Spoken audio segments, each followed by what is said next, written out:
Hello, everyone. Our guest for today's interview is Dr.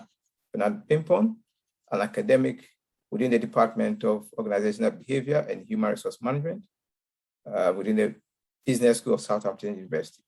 Dr. Pimpon has over 35 years of teaching and research experience both in the UK and Africa. His research interest is within the leadership and its impact on employee performance. Dr. Pimpon, you are welcome. Thank you. Yep. Before we start, can you give us a little bit of your research, a little bit insight about your research? Okay, my research interests basically center around leadership and employee performance. So many factors affect employees at the workplace, their culture, their personality, the group dynamics, a whole lot of factors. And it's important that we understand how these factors affect behavior, and more especially as they affect work output. So that's my area. I'm interested. So in my research, it covers organizational culture, organizational climate, organizational commitment. These factors all affect employee performance, and I'm interested in these factors. Okay, that's a very interesting research area, which means that your research might have been more ingrained with theories a lot. So basically, our first question would drive towards this understanding of what concept and theory. So could you please explain to us, since you work with a lot of theories, what do you think are the difference between theory and concept? Yes, as the words are different, in this case, they are not synonymous. They are really different. Theories try to understand the relationship between factors, or we normally call it in research, variables. Yes, so theories try to understand the relationship between those factors. And this can be done in several ways. But for the moment, the difference between theory and concept is that concept is just an idea. It could be a plan. It could be some kind of understanding, but not necessarily underlying relationship between factors or variables. That's quite some good insight there. So, industry guys and academia, a lot of them might have some misunderstanding about even how theories are developed or how theories come about. Could you please give us some insight how theories are developed? Thank you. Well, theories can be developed from so many angles, in fact, a host of them. We can conduct an experimental research, observe the factors, try to understand relationships, and then you come out with a theory. For instance, in the lab, if you put hydrogen and oxygen, two parts of oxygen together, you get water. Yeah, so you can develop a theory from experimentation. And experimentation could be either in a controlled environment or in a naturalistic environment by observing. So one way we normally use in terms of medicine and health areas is to control the variables within a research lab, because the odds are so high. If you do make a mistake, people's lives will be in danger. So normally we do experiments within the laboratory setting and control other variables and only isolate the variables of interest to observe. However, it doesn't give the total picture.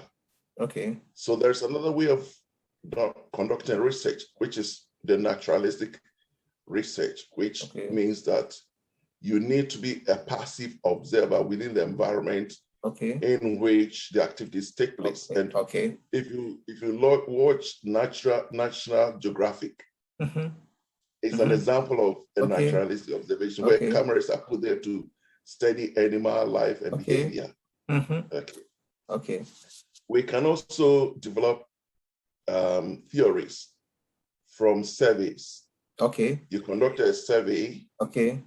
For For instance, in social science, we normally conduct surveys to try to understand certain things in the life of people. Their attitude, their reaction to a particular stimulus. So we can use interviews, and then when we've got the information, we analyze and see the relationship between the variables of interest. Yes, and so we can also conduct interviews by asking people about their perception about something. That makes us understand how people react to certain situations. So these are all means. And so once you've done it with a big sample and you're convinced that's the trend, you are about to form a theory based on the observation. Yes. Okay. All right. That's good. That's very insightful. These are some broad, not just from management perspective, but very broad coverage from medicine to management and other areas. That's quite good. There's this two stream. There is a third one, but basically I will focus on these two streams.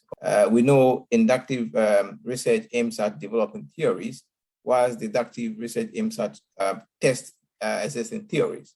So the question is, do we need theories when developing theories? For example, do we need theories when we are conducting inductive studies? Okay, that's interesting. As I said from the beginning, theories try to underline the relationship between variables. So if you already understand the relationship between certain variables, then obviously you don't need another theory to explain, unless the theory does not fully explain everything. Yes, so we have instances where theories have been developed, have responded to certain situations, but then since it doesn't say it all, you might want to use that as a basis to develop a deeper and more detailed theory about a phenomenon or a situation. Yes, so, but ordinarily, if you understand the dynamics between the variables, which obviously becomes a theory, then you don't need that theory to develop itself. Yes, but if the theory does not completely respond to your needs, then maybe you might want to use that as a basis. And in fact, in the natural science, most theories that are formulated later have their roots in some other theories, which have been expanded to become more comprehensive and explain better. That's quite good, because there's always that confusion about using theory to develop theories. But I think this insight brings it all to that understand that we indeed need theories to develop theories, because we need to start from somewhere. There should be some foundation to build on other extended. Well, we've talked about theories for quite some time through our discussion. Can you please talk on some of the well-known theories? Yes, a couple of them. Just talk around them. Yeah, yes. Okay. Unfortunately, I'm not giving theories within the business environment because you're talking about something which is common, and I would like to use certain things we have around, and sometimes we take them for granted. For instance, the law of gravity. Why is it that you hold something and you leave it and it falls? Yes, it hinges on the law of gravity. It's a theory that when something goes up in the air, the forces of gravity will draw it down. So that's one thing we see it in our lives, sometimes unconsciously, but these laws operate, or theories operate. And then also we have another theory which says that light travels in straight paths. I don't know whether you remember your physics. We call it rectilinear propagation of light. It means that light travels in straight paths. And I have not seen a light traveling in curves. Through a torchlight, it goes in straight paths. So these are some of the things that, you see, theory does not mean we need to create it. we need to observe it. Yeah, okay. So in some instances, we don't actively create the theory, but we observe it and then make sense out of it. Oh, okay. Yes. Okay. Yes. All right. I think that's fine. That's fine. And then also maybe about speed.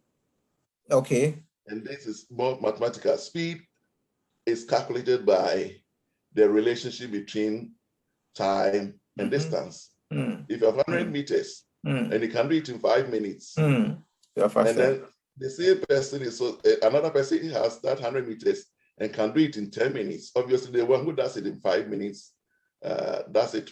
That has a higher speed. Yeah. So these are things which, in the natural world, we see these theories or laws operating. Okay. Okay. What about maybe one or two from the management perspective where you find yourself in the university? Okay. We'll talk about motivation. Okay. And leadership. Okay. It's been proven that when people are well motivated, they are more likely to stay on the job without looking for other jobs. Alternative, yeah. Yes. Yeah. So there is a correlation between motivation, satisfaction, and intentions to leave it or quit a job. Yeah. So these are theories which exist. Okay. Yes. And also when it comes to using theory like transformational leadership. Okay. The transformational leaders are deemed as people who understand their followers. Okay. And also there's that kind of bonding which means that transformational leaders are more likely to motivate their employees better than maybe someone who is not a transformational leader. Yeah. Okay. Yeah. All right. I think that's fine. Giving us more from the world perspective and from business perspective, then that's quite good to capture those two views. So I think basically there's this notion that academia produces works that sit somewhere different from what is happening in the real world. Okay. How do you think we could, or academia, or the whole concept, the whole idea of academia being abstract from what is in practice could be bridged from your perspective? That's also another interesting area. Yeah. It's because of the way research was carried out in the past, because research initially seemed to have been just to investigate, find academic truths, and then especially for doctoral studies and masters, you just do it for for your qualification, you put it on the shelf. But in most instances too, we see research being applied to life situations, especially in the physical sciences. And so these days, there is the trend towards bridging the gap between research and practice. That's why in management, we try to relate research to practice, because if you do a research and it sits somewhere and has no application, it's good for nothing. And so we talk about impact these days, where your research has to be disseminated to the relevant population, and then you try to implement your findings and then go back and assess the impact.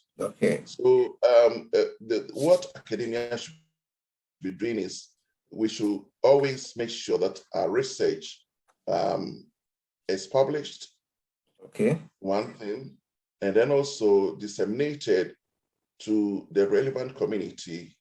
And it should also influence policy or policy making, so that when something is found to be working for a situation, then we would want to see it being implemented. So there's a cycle. Theory must inform practice, and practice also informs theory. It's a cycle. It's a cycle which must feed into each other.